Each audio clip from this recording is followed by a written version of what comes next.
Why can't politicians answer a straightforward question? They talk and they talk and they talk, but a lot of the time they never really seem to say anything. Here are some typical techniques politicians use to dodge questions and run out the clock.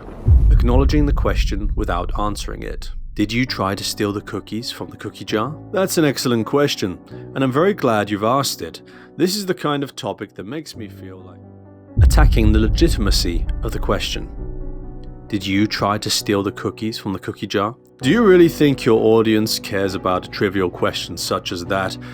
Honestly, what I think we need to do is refusing to answer. Did you try to steal the cookies from the cookie jar? Now, I can't speak on who tried to steal the cookies or why they did this, but what I can say with 100% certainty is that I think providing an incomplete answer. Did you try to steal the cookies from the cookie jar? I did not steal any cookies from the cookie jar. I think I've made it clear that we should. Starting an answer but not finishing it, or interrupting yourself. Did you try to steal the cookies from the cookie jar? No, I did not try to. Look, there were a number of people passing through the kitchen on that day, and I think what's important to remember. Repeating the answer to the previous question. Did you try to steal the cookies from the cookie jar? As I said before, there were a number of people near the cookie jar on that day, and I think it's important that we conduct a thorough investigation into exactly what happened in the kitchen yesterday. Attacking an external group. Did you try to steal the cookies from the cookie jar? Now, if I may quickly point out that it was Steve who was reported finishing off all the milk in the fridge on multiple occasions, and I think that really shows his poor character and his poor judgment. The question is speculative.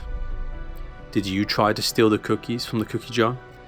Now, I don't think this is the right time to start speculating on the culprit of this act. I think what we need to focus on. The question is based on a faulty premise. Did you try to steal the cookies from the cookie jar? I don't think that we necessarily know if the cookies were stolen or not.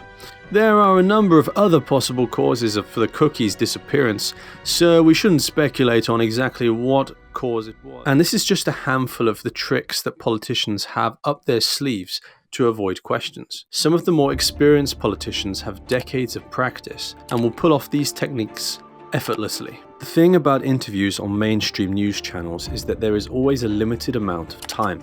The interviewer is on the clock. They need to get a good interview completed in a certain period of time, be it 2 minutes, 5 minutes, or maybe 10 minutes. This means that if a politician can avoid answering a question for long enough, they can run out the clock and get away with never actually answering it. After all, is the interviewer going to continually repeat the question over and over each time the politician dodges it? Remember, the interviewer is on the clock. They don't have time to ask the same question more than twice. Politicians know this, and they use it to their advantage. Another important part of the interview strategy for politicians is the idea of talking points. For every interview that a politician does, they have a select set of talking points that they want to get across to the audience. Their political party already had a meeting and decided on exactly which talking points they want everyone to focus on. They chose these particular talking points in many cases after conducting market research on the public to decide what would give them the best approval rating. They will do their best to direct the interview in a way where they can get their talking points across. Here is a hypothetical example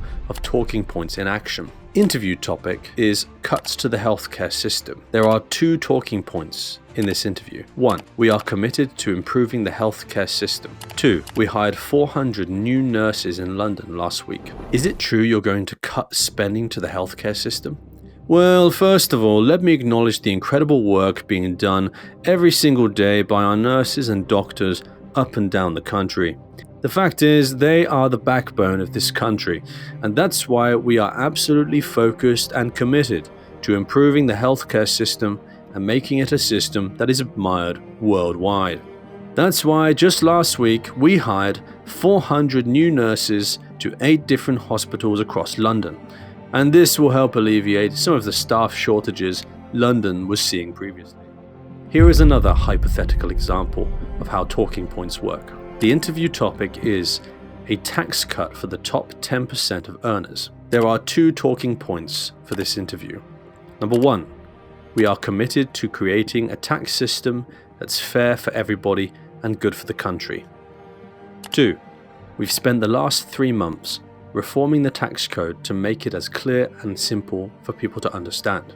Are you going to make yet another tax cut for the top 10% of earners? We are absolutely 100% committed to creating a tax system that's fair for everybody and that will help our country grow.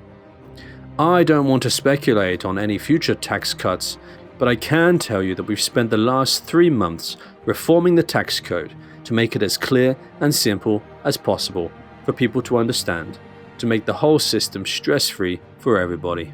Mainstream politicians today are incredibly dishonest and manipulative and will use various strategies to avoid answering questions they don't want to answer. This means that there's a giant gap in the market now for an honest politician who simply answers the questions straightforwardly and honestly.